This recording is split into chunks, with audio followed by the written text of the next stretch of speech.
மகேந்திரன் கவிதா அவர்கள் தேத்தா டிவியை சேர்ந்தவர் கூறுகின்றார், புலோசினியை கடத்தி கொழும்புக்கு சென்றார்கள். அவருடைய மகள் காப்போத்து சாதாரண பரீட்சையில் நல்ல சித்தி அடைந்ததுடன் திருப்பு மத்திய மகா வித்தியாலயம் அல்லது இன்றைய நாளில் தேசிய பாடசாலை இருக்கக்கூடியவற்றில் அவர் கல்வி பயின்றார். பின்னர் அவர் இவ்வாறான சூழ்நிலையில் கடத்தி செல்லப்பட்டார். கொழும்புக்கு கடத்தினார். ராசிக் தான் அவரை கடத்தி சென்றார் என்று கூறுகின்றார்.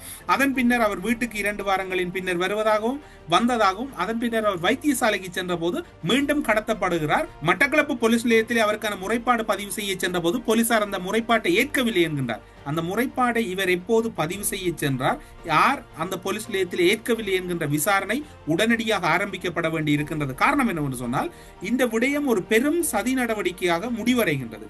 இப்போது இந்த முறைப்பாடு செய்ய உண்மையில் கவிதா சென்றாரா, கவிதா செல்லுகின்ற போது அந்த முறைப்பாடு நிராகரிக்கப்பட்டதா என்பது இன்னும் ஒரு ஏமாற்று வேலையை போலீசார் செய்தார்களா என்கின்ற சந்தேகம் இருக்கின்றது. அது மட்டுமல்லாது மாளிகாவத்தை போலீசாரின் சம்மதத்துடன் இந்த திருமணம் இடம்பெற்றதாகவும் அவர் குறிப்பிடுகின்றார். அப்படியாயின் மாளிகாவத்தை போலீசிலே அன்றைய காலப்பகுதியிலே யார் பொறுப்பில் இருந்தார்கள் என்றும் தேட வேண்டி இருக்கின்றது.